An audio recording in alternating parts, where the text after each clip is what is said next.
आपने सुना होगा, ना काहू से दोस्ती ना काहू से बैर। इसी के साथ चलिए थोड़ा सा वर्ड प्ले करते हैं। ना काऊ से दोस्ती ना काऊ से बैर। यहाँ काऊ मतलब गाय है, लेकिन ये बहुत सिंपल हो जाता है, सियासत उतनी सिंपल होती नहीं। अच्छा, क्या इसको इस रूप में देखें, काऊ से ही दोस्ती काऊ से ही बैर, पर इसमें उतनी परतें नहीं आती जितनी सियासत में है।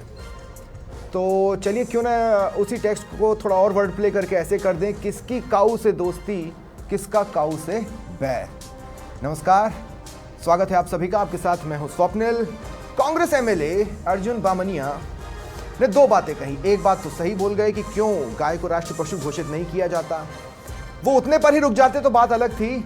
वो ये भी कह गए कि बीजेपी के जितने भी कार्यालय बने हैं उनकी ईंटें गायों के खून से सनी है, और ऐसे में ये दोनों ही बातें हैं जिसे एड्रेस किया जाना जरूरी है। इसी पर चर्चा करेंगे। मेरे साथ जो गेस्ट जुड़ रहे हैं आपको इंट्रोड्यूस करवा देता हूं। बीजेपी प्रवक्ता नवीन शर्मा मेरे साथ हैं, कांग्रेस प्रवक्ता अनुश्री शर्मा मेरे साथ हैं, आलोक सिंघल जी सीईओ हैं श्री गौधाम महातीर्थ पथमेड़ा के, और एकलव्य सिंह राजनीतिक विश्लेषक। आप सभी का स्वागत है समाचार प्लस पर।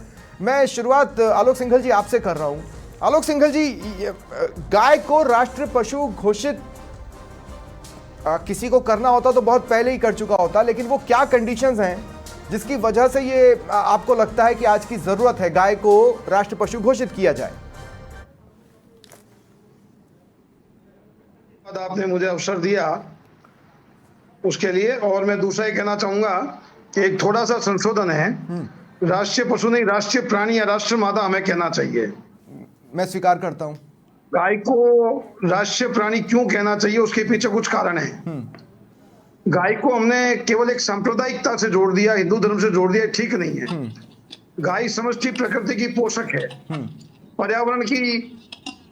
पर्यावरण का उन्नयन अगर करना है हमें, तो गाय के साथ हमें जाना पड़ेगा।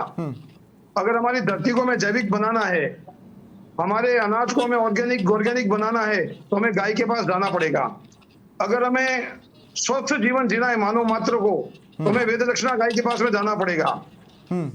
अब मैं धार्मिकता की बात करूं, हिंदू धर्म में 16 ही संस्कार हैं, वो सारे ही 16 संस्कार बिना पंचगव्य के एक भी उसका पूर्ण नहीं माना जाता। सही बात है। उस दृष्टिकोण से भी भारतवर्ष में रहने वाली सबसे बड़ा जो समाज है वो हिंदू धर्म है, सनातन संस्कृति को मानने वाले लोग हैं, और हमारी आस्था का हमारा केंद्र जो है वो गोमाता है। आलोक जी देखिए, थोड़ा सा प्राणी का दर्जा मिलना चाहिए। नहीं, लेकिन ऐसे क्या हालात हैं जिसकी वजह से ये आज वक्त की मांग बन जाती है? मैं आपसे ये जानना चाहता हूं। ऐसा है, आजाद भारत के अंदर हमारे राष्ट्रपिता महात्मा गांधी ने ये शब्द कहे थे कि भारत के आजाद होते ही जो पहला आदेश होगा वो गौ हत्या बंदी का आदेश होगा। दुर्भाग्य से गांधी, नेहरू को मानने वाले और आज गांधी जी को अपना आदर्श मानने वाले कोई भी व्यक्ति इतना राजनीतिक साहस नहीं दिखा पा रहे हैं कि गाय को राष्ट्रमाता घोषित करे, गाय को राष्ट्रीय प्राणी घोषित करे, गौ हत्या पर पूर्ण प्रतिबंध लगावे, गाय को सम्मान पूर्वक जीने का अधिकार देवे। हमारे संविधान में जीव मात्र की रक्षा का वचन दिया हुआ है, और गाय कत्ल खानों में कट रही है। यह कोई नई बात नहीं है। श्री गौधाम महातीर्थ पथमेड़ा संस्थापक परम श्रद्धेय गौ ऋषि स्वामी श्री दत्त शंकरन जी महाराज जी के पावन सानिध्य में सेवा के कार्य में जुटी है। राजनीतिक एंगल से काम करना हमारा काम नहीं है। हम जितने गोवंश को बीज रूप में बचा सके, दक्षिणा गोवंश को बीज रूप में बचा सके, उसका कार्य हमें करना है।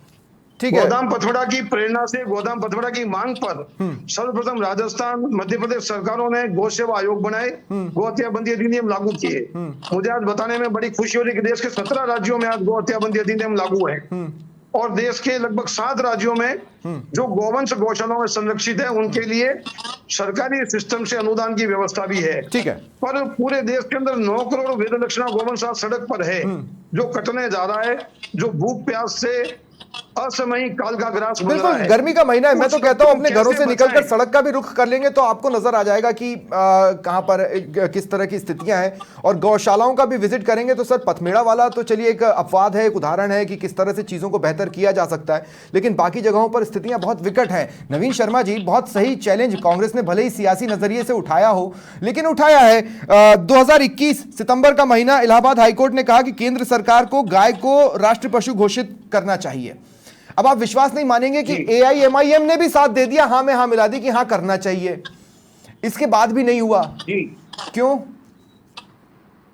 कपिल भाई, मुझे क्या लगता है कि गाय के राष्ट्रीय पशु घोषित करने से ज्यादा आवश्यकता गाय के संवर्धन पे काम करने की है। एक तो आवाज आपकी बहुत ज्यादा थोड़ा डिस्टर्ब, बीच में पता नहीं क्या कारण है। ओके।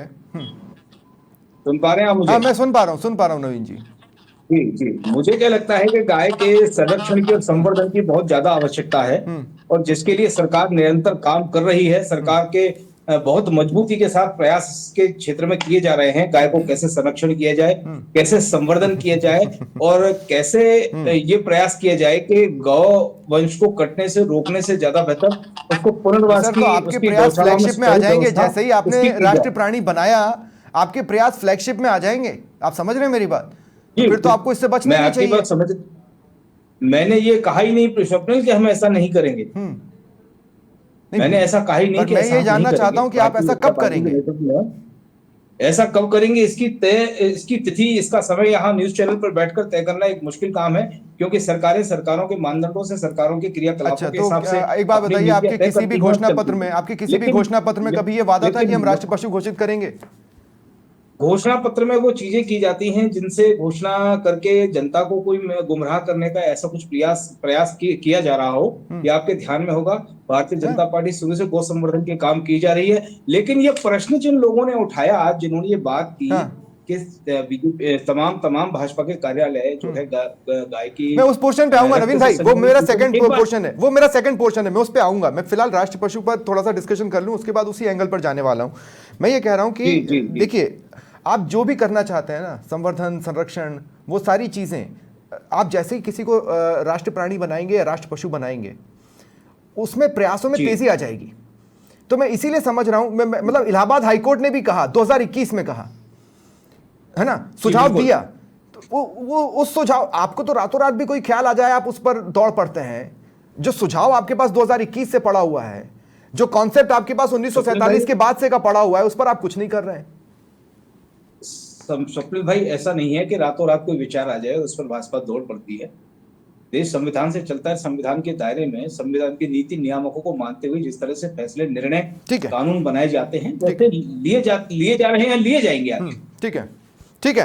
अनुश्री, मेरा सवाल आपसे यह है कि गाय हमारी माता है, ये बीजेपी मानती है, और कांग्रेस जब भी कहती है लोगों को विश्वास करने में मुश्किल हो जाती है कि नहीं, गाय कांग्रेस की मम्मी तो नहीं हो सकती। अब मसला यह है कि कांग्रेस की मम्मी वो उस श्रेणी में हो जाती जब आप लोग इतने लंबे समय सत्ता में थे और किसी भी वक्त उन्हें राष्ट्रीय पशु या राष्ट्र प्राणी का दर्जा दे देते। फिर आज अर्जुन बामनिया ये सवाल उठाकर गाय को माता तो साबित नहीं कर रहे हैं, चल तो वो सियासी चाल ही रहे हैं। स्वप्निल जी, बड़ा अजीब विचित्र सी बात बोली आपने। गाय पे राजनीति करने से पहले, या तो गाय बीजेपी और कांग्रेस की माता नहीं है, मैं मानती हूँ हर हिंदुस्तानी के लिए गाय माँ समान है और गाय माता है, क्योंकि हम शुरुआत से गाय को माता का ही दर्जा देते हुए आ रहे हैं। तो निश्चित तौर पे अगर गाय को राष्ट्र पशु घोषित करना चाहिए, बिल्कुल इस चीज में मैं साथ हूँ। दूसरी चीज, नहीं तो कांग्रेस ने क्यों नहीं किया? मेरा सवाल यह है कि कांग्रेस ने क्यों नहीं किया? जहां कहीं भी राज्य माता घोषित किया गया वहां पे भी बीजेपी की सरकारें हैं। कांग्रेस की सरकार वाला एक राज्य जहां पर राज्य माता घोषित कर दिया, और कर्नाटक में तो आपके पास चांस था, कर सकते थे, आपने नहीं किया। हिमाचल में आपके पास चांस है, आपने नहीं किया। कर्नाटक में स्वप्निल जी रिसेंटली जो बीफ है वो बैन हुआ है, मैं आपकी जानकारी के लिए बता दूं। लेकिन आज कितने इंडियन में स्टेट्स हैं, आप उस चीज का जवाब दे दीजिए। केरला ले ले, लक्षद्वीप ले ले, अंडमान निकोबार ले ले, मणिपुर, नॉर्थ ईस्ट के आसाम से लेके जितने स्टेट जहाँ पे इनकी गवर्नमेंट भी है, लेकिन आज भी वहाँ बीफ लीगली बिक रहा है। अब आप राजस्थान के मुद्दों पे आ जाइए। ये हमारी सरकार की बात, आप मेरे से बिल्कुल आंकड़े पूछिएगा, मैं निश्चित तौर पे बताऊंगी। लेकिन आज के हालात में आप, मैं सिर्फ कॉन्सेप्ट समझना चाह रहा हूं कि राज्य पशु तो आप भी घोषित कर सकते थे ना। 60 साल जब आपने राज किया, 60 साल जब आपने राज किया, आप राज्य पशु बना सकते थे। अच्छा, बीफ 1947 के पहले भी इंडिया में था, 1947 के बाद भी रहा है। तो ये कह देना कि सिर्फ बीजेपी तो आई 80 के दशक में है, कांग्रेस तो कब से। बीजेपी जिस दिशा में काम कर रही है स्वप्निल जी, उस दिशा में काम करने से पहले उनको इस दिशा में भी काम करना चाहिए। राजस्थान में देख लेना, आज भरतपुर और अलवर के जो मेवाती एरिया है, वहां पे कितनी गौवंश आपको कटे हुए मिलेंगे, डेली के केसेस होते हैं वहां पे। और फिर क्यों ना उस पे, आज तो इनकी डबल इंजन की भी सरकार है। आज अगर बोवाइन एक्ट की बात भी ले लेते हैं, तो बोवाइन एक्ट की मैक्सिमम पनिशमेंट क्या है? Up to 2 year. अब आप उस 2 साल की पनिशमेंट में, जो एक फर्स्ट क्लास मजिस्ट्रेट के द्वारा ट्रायबल है, आपने बिल्कुल सही तो पॉइंट आप पकड़ा। उस- मैं यही तो कह रहा हूं, इन चीजों को कड़ा तो 60 साल में भी किया जा सकता था ना अनुश्री। मैं सिर्फ इतना जानना चाह रहा हूं कि उन 60 सालों में गाय इतनी महत्वपूर्ण अर्जुन सिंह बामनिया के लिए क्यों नहीं हुई, जो सिर्फ मोदी और शाह को घेरने के लिए हो गई। इस चीज पे देखो स्वप्निल जी, राजनीति करने से अच्छा है कि यदि विपक्ष ने अगर सरकार को, सत्तारूढ़ पार्टी को जगाया है, तो इसमें निश्चित तौर पे काम करना चाहिए सत्तारूढ़ पार्टी को, ना ठीक कि है। उन्हें पूर्ववर्ती नहीं, सरकार को जगाया, या सरकार को इसमें- बोलना चाहिए। ठीक है, इसमें जगाया फुटाया जैसा कुछ नहीं है। ठीक है। हाँ इसमें स्वप्निल भाई, मैं बीच में बोल रहा हूँ, माफी हाँ, चाहूंगा। हाँ। इसमें जगाया चेताया जैसा कुछ नहीं है। हाँ। खाली राजनीतिक मैं इसको बिल्कुल राजनीतिक परिप्रेक्ष्य में आप देखिए, ये जगाया चेताया जैसा कुछ नहीं है। आपने स्वप्निल जी बड़ा एक अच्छी बात कही कि ये लगता है कि बीजेपी की मम्मी तो गाय है, लेकिन कांग्रेस की मम्मी गाय सर, मैंने ये नहीं लगती, कहा, मैंने आपको भी कहा नहीं कि लगती। लोगों को ये और महसूस सुनिए, होता है, सुनिए, प्लीज मुझे मत डालिए उसमें। बात पूरी कर लीजिए हाँ। यार, बात पूरी मुझे कर लीजिए। हाँ। मुझे भी नहीं लगता, क्योंकि 7 नवंबर 1966 को 5000 से ज्यादा साधु संतों ने दिल्ली में गौ रक्षा के संवर्धन, गौ रक्षा कानून के सही है। लिए दिल्ली में जो है पड़ाव डाला था। हाँ। उसमें से हजारों साधुओं को इन्हीं कांग्रेस की सरकार ने गोलियों से छलनी कर दिया था, मार दिया था। ठीक है। केरल के अंदर यूथ कांग्रेस के इन्हीं कार्यकर्ताओं ने बीफ के बैन लगने पर गाय पर रोड पर मतलब गाय को काट। ठीक है नवीन भाई, मैं एक छोटा सा काउंटर अनुश्री को दे रहा हूं, फिर मैं एकलव्य के पास जाऊंगा। अनुश्री, आज जब देखिए, इतिहास आपके साथ नहीं है अनुश्री। गाय की चिंता करने लगे, हाँ, तो बिल्कुल। उसको ध्यान में रखना चाहिए। इतिहास आपके साथ नहीं है, ये मौका परस्ती कहलाती है अनुश्री। इस बात को जस्टिफाई नवीन भाई 2 मिनट, अब आपको रोक रहा हूं। सवाल है देखिए, कि स्वप्निल भाई, आपका ये कहना, नवीन भाई, हाँ। गोवंश की हत्या पर, गोवंश की तस्करी पर क्या काम कर रही है? आए दिन अगर आप नहीं, आपके समझ इतिहास पा की रहे एक घटना तो जो नवीन जी ने गिनाई। आपको एक प्रश्न पूछने का अधिकार नहीं है।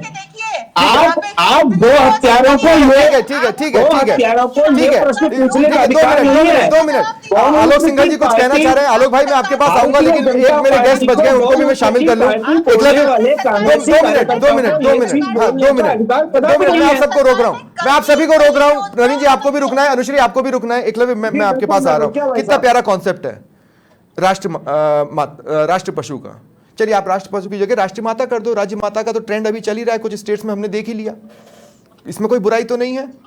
ये सीधा चैलेंज है, हालांकि उस व्यक्ति की तरफ से जिसकी तरफ से चैलेंज भी नहीं आना चाहिए था, लेकिन आया है। एकलव्य, देखिए स्वप्निल जी, मैं सबसे पहले स्वप्निल जी, मैं कुछ कहना चाह रहा था। आलोक भाई, बस मैं आपके पास आ रहा हूं। मेरे एक गेस्ट बच गए जो अभी तक कुछ नहीं बोले, उनके बाद मैं आप ही के पास आ रहा हूं। हाँ, देखिए स्वप्निल जी, ठीक है। मेरा निवेदन ये था कि जो गाय माता का जो इशू है, मैं समझता हूँ कि ना तो ये कोई धार्मिक इशू है और ना ये कोई पॉलिटिकल इशू है। जहाँ तक मुझे लगता है, ये भारतवर्ष के लिए एक सिविलाइजेशनल इशू है। Correct. इसका कारण मैं आपको बता देता हूँ कि भारत वर्ष में गाय को गाय माता हम क्यों कहते हैं। इसके 2-3 छोटे छोटे कारण हैं, आपके दर्शकों के लाभ के लिए बता रहा हूँ, 30 सेकंड लेके। सबसे पहली तो बात यह है कि जब कई वर्षों पहले जब छोटे छोटे बच्चे होते थे, तो कई ऐसी माँ होती थी जो कि लैक्टेट नहीं कर पाती थी, यानी कि उनके स्तनों में ठीक मात्रा में दूध नहीं बन पाता था। तो उन बच्चों को नर्चर करने के लिए यदि किसी का दूध दिया जा सकता था, तो वो सिर्फ गाय का दिया जा सकता था, जिससे उनको वो प्रॉपर न्यूट्रिशन मिल जाता। तो वो एक तरह से उन बच्चों के लिए सरोगेट मदर की तरह थी।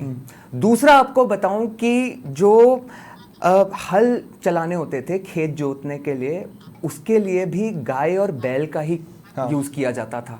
तीसरा आपको बताऊं कि जैसे घरों में जब गर्मी हो जाती थी, तो गर्मी से बचने के लिए आपको ध्यान होगा गोबर का लेप लगाया जाता था।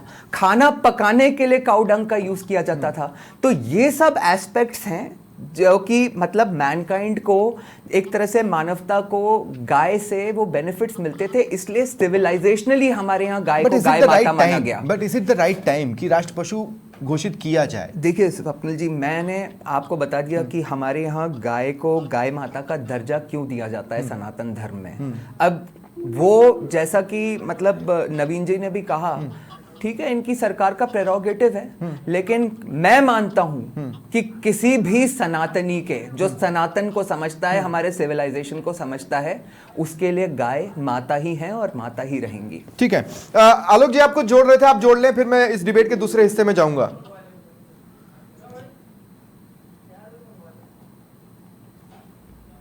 मैं आपसे निवेदन करना चाह रहा था जी, तो दुर्भाग्य है कि गाय को हमने राजनीतिक और सांप्रदायिक वस्तु मान लिया है, प्राणी मान लिया है। हाँ कांग्रेस कुछ बोलती है तो अन्य पार्टी बीजेपी को लगता है भाई ये कांग्रेस नहीं करनी चाहिए, बीजेपी कुछ गाय का काम करती है तो कांग्रेस को लगता है सांप्रदायिक कार्य कर रहे हैं, जबकि ऐसा नहीं है। गाय जो सिग्नल स्ट्रक हुआ है आलोक भाई आपकी साइड से, सिग्नल की शायद कोई समस्या आई है, तो आप जैसे ही मेरे साथ दोबारा जुड़ेंगे मैं आपको आपकी बात को उसी वक्त ले लूँगा। लेकिन अब मैं डिबेट के दूसरे पोर्शन में जाना चाहता हूँ। ये बहुत गंभीर आरोप हैं अनुश्री जो आपने लगाए, बहुत गंभीर आरोप हैं। मुझे पक्का यकीन है कि आपको मीट और बीफ में अंतर पता होगा। अब इस बात को साबित कीजिए जो अर्जुन बामनिया ने कहा है, उस बात को लेकर कोर्ट में जाइए और एफआईआर करवाइए। 2 साल की सजा एक एक भाजपाई को होगी, मैं आपको गारंटी देता हूं, क्योंकि आप ही ने बताया कि उसमें कितना पनिशमेंट है। गाय के खून से सनी ईंटें बीजेपी कार्यालयों में लगी हुई है, साबित कीजिए। स्वप्निल जी, जितना मैं समझ पा रही हूँ मीडिया जो है वो ही इस चीज को साबित कर रही है। रोज अगर आप अलवर और भरतपुर एरिया के जहाँ पे सबसे ज्यादा गौ तस्करी होती है मेवाती एरियाज में, अगर आप वहां के डेली के अखबार वगैरह देखेंगे तो उस चीज को, मेरा सवाल ये नहीं था आपसे कि इसमें 2 साल की सजा है। मेरा सजेशन और 2 सेकंड आपको लग रहा है कि बीजेपी ने सुपारी उठाई और गाय मरवाई और उस पैसों से कार्यालय बनवाया? कार्यालयों में लगी ईंटें गाय के खून से सनी है, इसे साबित कीजिए। मैं सिर्फ इतना कहना चाह रही हूँ स्वप्निल जी कि बीजेपी को खुद को सख्त होना पड़ेगा। आज अगर बीजेपी इतनी बात करती है, हर चीज में देख लीजिए इनके कंसेप्ट है वो सनातन से लेके किस तरीके की है जो बातें करते हैं। अगर ये बातें करते हैं तो इनके खुद के जो खुद गवर्न कर रहे हैं ये स्टेट्स, आसाम से लेके कई क्या बीजेपी के कार्यालय में लगी ईंटें गाय माता के खून से सनी हुई हैं? अगर आप ये साबित कर देंगे तो इस देश का एक एक नागरिक पहुंचकर एक एक कार्यालय को तोड़ देगा। लोग योगी मॉडल भूल जाएंगे, लोग अपने अपने बुलडोजर स्वेच्छा से चलाकर उन कार्यालयों को गिना देंगे। एक बार आप साबित तो कीजिए, और नहीं तो माफी मांगे। स्वप्निल जी, उस चीज को बोलने का मतलब कहीं ना कहीं ये भी है कि आप गौ तस्करी पे रोक तो लगाइए। आज राजस्थान में जो है वो बीफ इलीगल है, लेकिन हजारों की तादाद में मरी हुई गाय गौ तस्कर बिल्कुल। आपका कांग्रेस का ये जो नया वाला सेंटर बना है, जो गहलोत राज में बनना शुरू हुआ था और बीजेपी राज में बनकर खत्म हुआ, कांग्रेस राज में भी तो गौ तस्करी हो रही थी, तो उसकी ईंटें भी गाय के खून से सनी हुई है। दिल्ली में जो आपका कार्यालय बनकर खड़ा हुआ है, जिसमें बढ़िया वाला कार्यालय, वो भी क्या गाय की खून से सनी ईंटों से बना हुआ है? इंदिरा भवन। कांग्रेस राज में यदि गौ तस्करी हुई है तो उनपे निश्चित तौर पे लगातार कार्रवाई हुई है। इसका पर ईंटें तो खून से सन गई। अगर गौ तस्करी हुई तो ईंटें तो खून से सन गई आपके तर्क के हिसाब से। स्वप्निल जी, वापस अर्थ का अनर्थ मैं उस चीज पे नहीं जा रही हूँ। आपको जाना पड़ेगा, बयान अर्जुन बामनिया का यही है, आपको जाना पड़ेगा। देखिए उनका जो सॉलिड बयान था उस पर मैंने पूरा साथ दिया, उनका जो अनसॉलिड बयान है उस पर बचाव कीजिए आप। जनता पार्टी हर चीज की बात कर रही है, हिंदू धर्म की बात करती है, सनातन की बात करती है, हम उनके साथ हैं। लेकिन आप क्यों नहीं स्थिति है, बैन लगाते हैं? क्यों नहीं गौ तस्करों पर बैन लगाते हैं? अगर बहुत बढ़िया, इंदिरा गांधी ने क्यों नहीं लगाया? ठीक है, गौ तस्करी के ठीक है। 2 मिनट आलोक जी मेरे साथ वापस आ गए, उनकी बात बीच में रुक गई थी। इस पर मैं नवीन जी आपको काउंटर करने का मौका दूंगा। आलोक जी आपकी बात बीच में रुक गई थी, वो कंप्लीट कर लें प्लीज। जी जी हाँ जी, वो नेट अचानक से चला गया था। कोई बात नहीं सर। मैं ये कहना चाह रहा था कि गाय को हम लोगों ने हिंदू का मान लिया, यही गाय के साथ में सबसे बड़ा अन्याय है। गाय पूरी प्रकृति के लिए सबसे आवश्यक प्राणी को इस धरती पर है तो गाय है। गाय जो भी हमें उत्पाद देती है वो बगैर किसी धर्म, पंथ, राजनीतिक क्षेत्र को देखे हुए देती है। गौ सेवा के विषय में मैं आपको कुछ बताना चाहूंगा, मैं राजनीति के विषय में नहीं जाना चाहता। बिल्कुल। गौ हत्या बंदी अधिनियम लागू सबसे पहले जब 1995-96 में हुआ तो राजस्थान और मध्य प्रदेश में हुआ। राजस्थान में भैरव सिंह जी की सरकार थी, मध्य प्रदेश में दिग्विजय सिंह जी की सरकार थी। राजस्थान के अंदर देश में पहली बार राजस्थान को सौभाग्य मिला है, देश का पहला राज्य है जिन्होंने बजट में गोवंश के अनुदान की प्रावधान राजस्थान में हुआ 2013 में। तब एक पार्टी की सरकार थी, अगली पार्टी की सरकार 2014 में आई, उन्होंने उस अनुदान को बढ़ा करके दोगुना किया। फिर दूसरी पार्टी की सरकार आई, उन्होंने अनुदान को और बढ़ाया। अब चौथी पार्टी की सरकार, चौथी सरकार वापिस है। और मैं वर्तमान सरकार की बातें भी कुछ आपको बताना चाहूंगा। लेकिन आलोक भाई, अनुदान कब से पेंडिंग है? अनुदान बढ़ाया है, अनुदान कब से पेंडिंग है? और इस बार नंदीशालाओं की विशेष घोषणा की है। जब तक सड़क पर घूमने वाला नंदी गौशालाओं में नहीं आएगा, या किसान के घर पर जब तक नहीं रहेगा, जब तक इस प्रकार की कितने भी डिबेट हम स्वप्निल जी कर लेंगे, मैं बिल्कुल सहमत हूं, लेकिन गाय आलोक भाई का सच्चाई भी कचरा, लोगों गाय के का बीच में मरना जानी बंद नहीं चाहिए। हो सकता। आलोक भाई, अनुदान कब से पेंडिंग है गौशालाओं का? जी जी जी जी। ये भी एक महत्वपूर्ण सवाल है, आप शॉर्ट में बता दें, अनुदान जो गौशालाओं को जाता है वो कब से पेंडिंग है? अनुदान अगस्त सितंबर अक्टूबर का विकलांग मोर्चा का अनुदान मिलना है। हाँ। और नवंबर दिसंबर जनवरी फरवरी मार्च के अनुदान की प्रक्रिया, जो मार्च में पूरा उसके अनुदान की प्रक्रिया प्रारंभ हो गई है। ठीक है, ठीक है। नवीन मैं जी, एक में यहाँ निवेदन करना चाहूंगा, हाँ। उत्तराखंड सरकार ने भी एक नियम बनाया है हाँ। मासिक अनुदान का। Exact, नवीन हाँ। भैया यहाँ पर विराजे हैं। हाँ। नवीन भैया से निवेदन है वो आगे चर्चा करें, उत्तराखंड मॉडल को राजस्थान में अपनाएं। ठीक है। अगर गौशालाओं को मासिक अनुदान मिलने लग जाएगा, नंदीशालाओं को 12 महीने अनुदान मिलना प्रारंभ हो जाएगा, मैं विश्वास दिलाता हूँ राजस्थान में एक भी बछड़ा सड़क पर नहीं रहने देंगे। ठीक है आलोक भाई, नवीन जी तक वो रिक्वेस्ट पहुंच गई होगी, जी, मुझे उम्मीद है धन्यवाद। नवीन जी सरकार तक भी पहुंचाएंगे। लेकिन नवीन जी, आपके बीजेपी कार्यालय की एक एक ईंट गाय के जी। खून से सनी हुई है, जी, कैसा लगा ये सुनकर? ये कुछ भी कह सकते हैं, चाटुकारिता में लिप्त ये लोग ओछी राजनीति के चलते कुछ भी ये लोग बोल सकते हैं। और स्वप्निल जी, मुझे इससे बेहतर उम्मीद इन लोगों से हो नहीं सकती। इनका जो निकृष्ट मानसिकता है, उस निकृष्ट मानसिकता से कुछ भी इनके श्रीमुख से निकल सकता है। आप कल्पना कर लीजिए, मैंने पहले इस डिबेट के आधे पार्ट में भी आपसे जिक्र किया, हाँ। इंदिरा गांधी के द्वारा करपात्री महाराज के नेतृत्व में गौ संरक्षण, गौ संवर्धन, गौ सुरक्षा के लिए ठीक है। दिल्ली में इकट्ठे हुए 5000 साधुओं को गोलियों से भून दिया गया। तब संसद की ईंटें या किसी पीसीसी की प्रदेश कार्यालय कमेटी की ईंटें किसी के रक्त से रंजित नहीं हुई। और जब केरल की बीच सड़क पर आम रास्ते पर एक गाय को काट दिया गया, बीच में मत भूलिएगा, मुझे आपकी मुखमुद्रा से लग रहा है बीच में बोलने का प्रयास कर रहे हैं, आप मत बोलिएगा, शांति से सुनिए, जब मेरी बात पूरी हो जाए तब आप बोलिएगा। केरल में बीच रोड पर गाय के बछड़े को काटकर उसका मांस खाते हैं और उस वीडियो को वायरल करने का प्रयास कांग्रेस पार्टी करती है। कांग्रेस पार्टी जब ये कहती है कि भारतीय जनता पार्टी नहीं, ये गौमूत्र की पार्टी है, तो इन लोगों से और इससे ज्यादा क्या उम्मीद की जा सकती है? अब एक छोटा सा सवाल नवीन जी आप ले लें, और मैं पहले अपने दर्शकों को यहाँ पर क्लियर कर दूं कि अगर मेरे मुस्कुराते चेहरे को देखकर आपको बुरा लगा हो तो मैं समझ सकता हूँ। मैं कॉन्टेक्स्ट पे नहीं हंसा था, मैं नवीन जी के सेंटेंस पर हंसा था। कॉन्टेक्स्ट एकदम करेक्ट है, और अगर आपको बुरा लगा हो तो फिर भी मैं अपने दर्शकों से माफी चाहता हूं। मैं उस कॉन्टेक्स्ट पर नहीं हंस रहा था जो नवीन जी बोल रहे थे। नवीन जी ने जो मुझे लेकर कहा, मेरे को उस पर हंसी आ गई। नवीन जी, मेरा सवाल सुनिए, क्या आपको लगता है अर्जुन बामनिया जो बोल रहे हैं उसके पीछे तर्क यह है कि मीट एक्सपोर्टर कंपनी से आप लोगों ने डोनेशन लिया, वो कंपनी जो 2 साल बीफ का भी एक्सपोर्ट कर चुकी है, हालांकि भैंस का? आप अगर अर्जुन बामनिया या वर्तमान में कांग्रेस की प्रवक्ता जो यहाँ मौजूद हैं, वो मुझसे अगर इस बात पर टेक्निकली कोई लॉजिकली कोई तर्क अगर करें तो मैं उसका जवाब दूं। नहीं, मैं सवाल कर रहा हूं ना, चलिए वो नहीं कर पाई, मैं तो कर रहा हूं। जी, तो आप मुझे बता दीजिए आप मुझे बता दीजिए 2 साल तक कौन सा फंड कहां से आया, मुझे डिटेल बताइए आप। नहीं, मैंने ये कहा एलोंसो ही नाम था शायद उस कंपनी का, महाराष्ट्र बेस्ड एक कंपनी है जिससे आपको डोनेशंस मिला है। भाई आज आवाज बहुत ज्यादा डिस्टर्ब हो रही है। नवीन भाई, मैं सिर्फ ये कह रहा हूं, महाराष्ट्र बेस्ड एक कंपनी है जिससे आपको डोनेशन मिला, और इस डोनेशन की जानकारी वो जो इलेक्टोरल बॉन्ड जब सभी पब्लिक किए गए तब सामने आई, और उसी के बाद आप पर मीट एक्सपोर्टर कंपनी से डोनेशन लेने के आरोप लगने चालू हुए। वो मीट एक्सपोर्टर कंपनी पास्ट में बीफ एक्सपोर्ट कर चुकी है।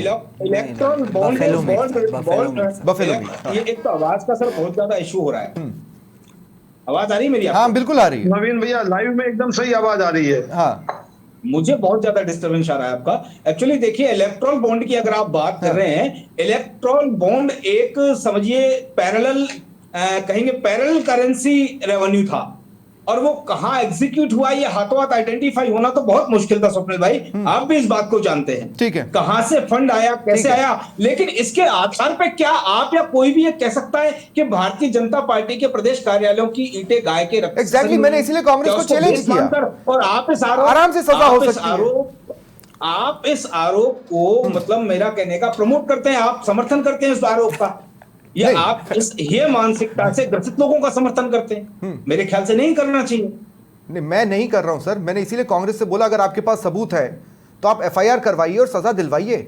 मैं तो कह रहा हूं भारत का एक एक नागरिक आकर आपकी ईंट से ईंट हिला देगा, और इस बात की मैं गारंटी दे रहा हूं, अगर वो खून से सनी, गाय के खून से सनी हुई निकली तो, और मेरी इस बात को शायद एकलव्य भी एंडोर्स करे, लेकिन वो ये पॉसिबिलिटी ही नहीं है। हम तो अर्जुन सिंह बामनिया के बयान को कंडेम कर रहे हैं। एज ए जर्नलिस्ट मैं भी कंडेम कर रहा हूं। उन्हें जो कहना चाहिए था क्लैरिटी के साथ कहना चाहिए था। उनके वाक्य में कुछ भी क्लैरिटी है नहीं, वो कहना कुछ चाहते थे, क्या क्या गए हैं उसका तो भगवान ही मालिक है। लेकिन एकलव्य, क्लोजिंग कमेंट प्लीज इस इशू पर। देखिए स्वप्निल जी, समस्या क्या हो जाती है कई बार कि अब मुझे कुछ सच बोलना पड़ेगा, तो कांग्रेस ही कहेंगे कि ये तो बीजेपी के प्रवक्ता हैं, ये हैं, लेकिन फिर भी मैं सच तो बोलूंगा, फायर, क्योंकि सच बोलने के लिए यहाँ बैठा हूं। अब सच ये है स्वप्निल जी कि इस देश में हाल फिलहाल जैसे जो सबसे बड़ा मुद्दा चल रहा है वक्फ का, वक्फ अमेंडमेंट एक्ट का, उसमें दो पक्ष हैं इस देश में। एक पक्ष वो है जो गाय को माता मानता है, गाय को रोटी देता है, और एक पक्ष वो है जो गाय को रोटी के साथ खाना पसंद करता है। और अगर आप यदि किसी भी इंसान से जाके इस देश में पूछ लेंगे कि कौन सी पार्टी गाय को रोटी डालने वालों के साथ खड़ी है और कौन सी पार्टी गाय को रोटी के साथ खाने वालों के साथ खड़ी है, आपको बड़ी आसानी से उसका जवाब मिल जाएगा। देखिए, बामनिया जी ने ये क्लियर तो नहीं किया कि वो क्या एग्जैक्टली उनका तर्क था, लेकिन जब इसके बारे में मैंने ट्वीट करा तो कुछ कांग्रेस के नेतागणों ने उस पर लिखा है, जो अभी बात उठी कि इलेक्टोरल बॉन्ड्स में एक कंपनी से दिया गया था डोनेशन भाजपा को, शायद मुझे याद है, सही कह रहे हैं, लेकिन मैं उसमें आपको एक बात पर करेक्ट करना चाहूंगा, वो प्रीवियसली भी कभी बीफ नहीं बेचा करती थी। भारत से बीफ का एक्सपोर्ट बैन है, वो बफेलो मीट हुआ करता था जो कि अलाउड है, गाय से कोई संबंध नहीं है। आप सोचिए कि ऐसे जाहिल व्यक्ति, मैं कहूंगा, जो कि जिसको ये नहीं पता कि भारत से बीफ एक्सपोर्ट हो भी नहीं सकता, उसको कांग्रेस ने इस प्रदेश का मंत्री बना के रखा हुआ था। वो आदमी क्या भला करेगा, क्या पॉलिसीज बनाएगा, क्या एडमिनिस्ट्रेशन देगा, जो आदमी ये भी नहीं समझता कि इस देश से बीफ एक्सपोर्ट होता ही नहीं है। ये हालात हैं। और दो सेकंड, लेकिन बीफ कुछ राज्यों में बहुत आम समझी जाती है, जैसे तेलंगाना, महाराष्ट्र, गोवा, ऐसे कुछ राज्य है, नॉर्थ ईस्ट में, बिल्कुल है। इसे रोका नहीं जा सकता। स्वप्निल जी, महाराष्ट्र में एक अजीब सा तर्क सामने आता है कि दलित लोग खाएंगे क्या? नहीं, महाराष्ट्र में नहीं है। जो इंस्टेंट इश्यूज हैं स्वप्निल जी, देखिए उसके लिए बहुत समझना बहुत एक चीज को जरूरी है। जैसे आसाम है, ठीक है, आसाम में भी एक कल्चर है कि वहां पे मतलब नॉर्थ ईस्ट का, जैसे कि माननीय कांग्रेस प्रवक्ता ने भी पहले बताया, नॉर्थ ईस्ट में कई जगह पे कंजम्पशन होता है। वहां सिविलाइजेशनली गाय का उस तरह से महत्व नहीं रहा उन सेक्टर्स में, लेकिन फिर भी मैं आपको बताऊं कि वहां पे जब भाजपा की सरकार बनी तो वहां के जो माननीय मुख्यमंत्री जी हैं, उन्होंने एक बड़ा इंटरेस्टिंग कानून बनाया कि किसी भी मंदिर के 500 मीटर के रेडियस में किसी गाय को नहीं काटा जाएगा। हाँ। तो उसकी वजह से अब देखिए, कहीं ना कहीं हर जगह छोटे मोटे मंदिर होते हैं, तो उसकी वजह से एक तरह से मतलब बड़ी स्ट्रेटेजिकली वहां पे काउ स्लॉटर एक तरह से बंद किया गया है। अब ये पूरे देश के स्तर पे करना है तो ये तो एक भाजपा का डिसीजन है, लेकिन मैं आपको बता दूं कि इस इशू पे चाहे कांग्रेस कुछ भी कर ले, वो भाजपा को कभी नहीं घेर सकती, हमेशा खुद ही घेरेगी। ठीक है, बहुत बहुत शुक्रिया आप सभी का मेरे साथ जुड़ने के लिए और इस चर्चा में शामिल होने के लिए। फिलहाल इतना ही, नमस्कार।